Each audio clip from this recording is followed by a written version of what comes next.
we got a 2017 Crosstrek here. We put a LP Adventures lift kit on it about a year ago with these wheels and tires set up. Customer's back for some more things. We're going to do a different roof rack, a basket with an awning. We're also going to do a light bar on the front, and then a couple ditch lights with a whole switch panel to go with that. All right, so we're going to get started by dropping the headliner so we can unbolt the side rails here, get them out of the way, get ready for our new roof rack.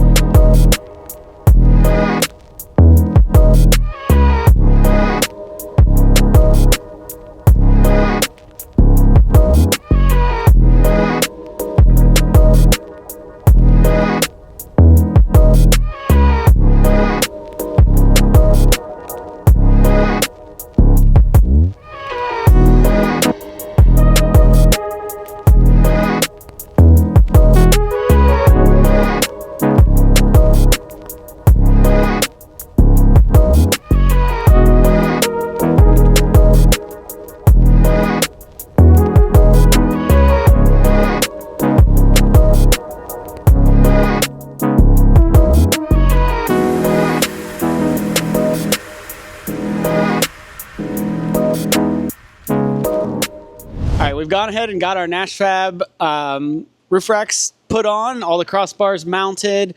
One thing we noticed is that they do not use these rear holes that the factory side rails use. So they don't mention in the instructions, they don't give you anything to plug them. So we did have to end up getting some 5/16 plugs and silicone them in, just these back holes here, so that we don't end up with any water leaks. We also mounted our front light bar, which was super cool because the Nashfab roof rack here actually comes with you can select whether you have a light bar or not.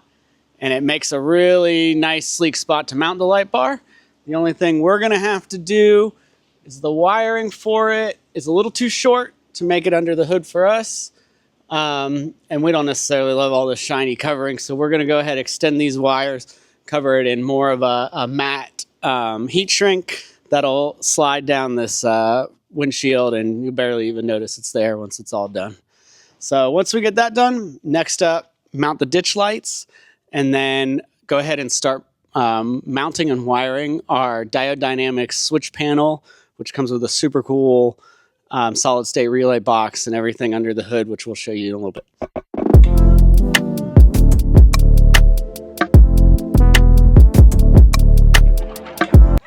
Do that again.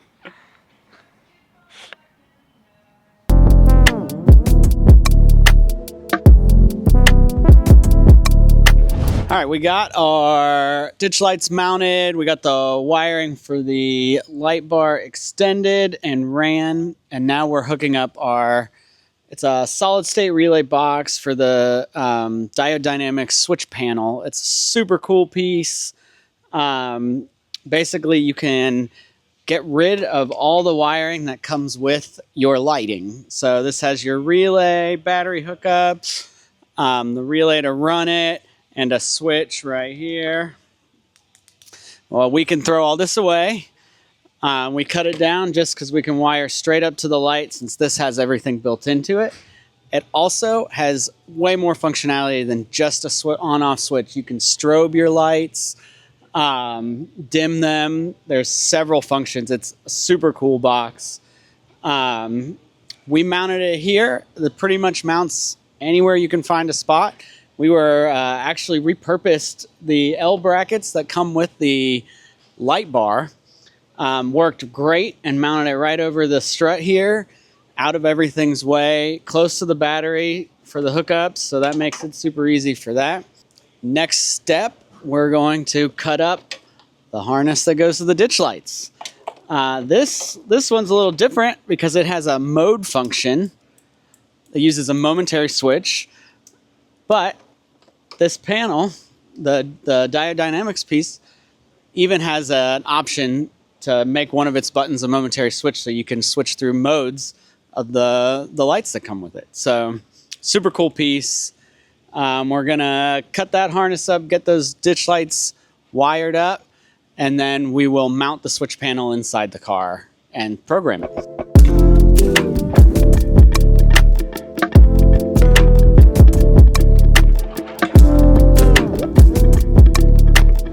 All right, so we got all our wires run on the inside.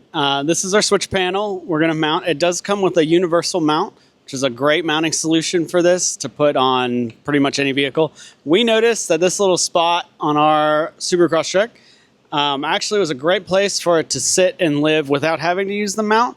We really just drilled a hole in the back of this to run the wires, and we're going to double side stick tape it right here. It'll be super convenient for the driver to toggle through the switches and out of everybody's way. You're not going to bump it with your leg getting in and out of the car, and easily mounted.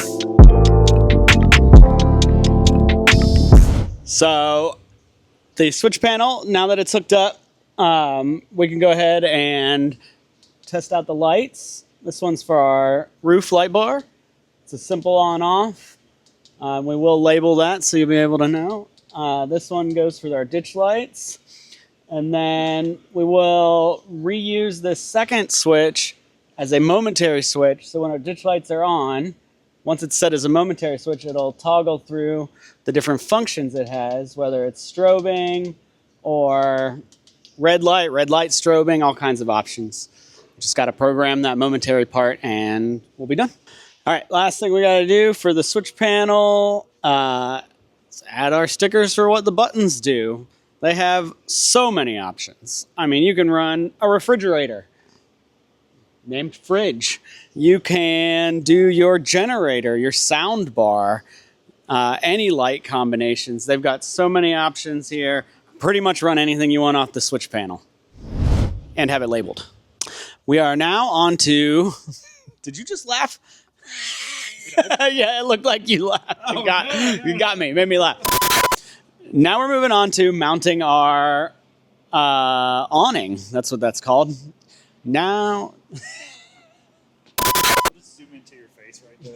Awning. Awning. All right, let's try this again. All right, now we're going to move on to mounting our awning. We got the NashFab awning brackets to go with their roof rack. That way we had perfect compatibility. Makes it super easy. Just bolt them up to the proper locations on the roof rack, and then we will slide the awning onto those, bolt them up, and test it out.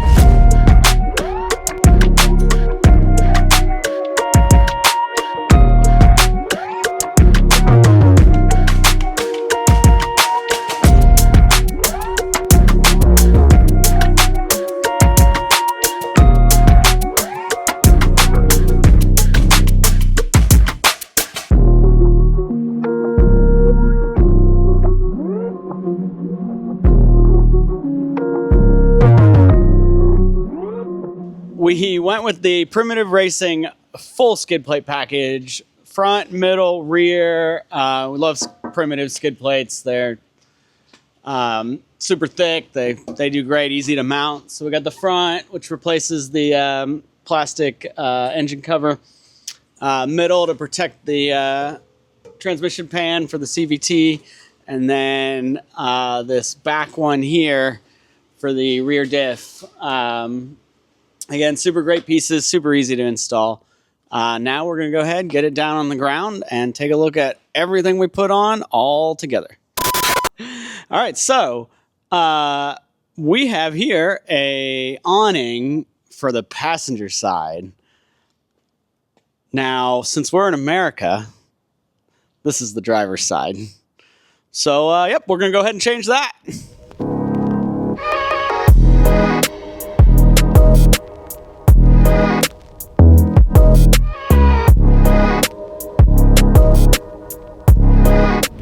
All right, now that we got our awning on the correct side, we've got it all the way out. Nice sturdy poles that we'll have to redo because I knocked the pole down and it's not nice and sturdy now.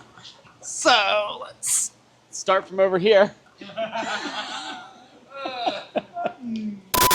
All right, now we got our awning on the correct side. We've got it opened all the way up. It's got these great poles, the legs for it that are height adjustable. You know, short like me, you can already walk under it with no issue. If you're a little bit taller, you may need to sit. It comes all the way around. Does 270 degrees. Gets quite an amount of coverage. You can even open the back of your hatch. Maybe not all the way, but a good amount. And then we used a little old ratchet strap here we had in the shop, but you'd use a bungee or maybe a nice new looking ratchet strap to pull the tent tight. I like the ratchet strap over the bungee because with the ratchet strap, you can really crank it down and get that nice and tight and taut. That way it's not hanging down or anything like that. Everything you see on this car can be purchased and installed here at Atlanta Speed Company. We do like speed and off-road, so we can do it all. For this video, gotta like and subscribe it. And please keep us in mind for all your automotive needs.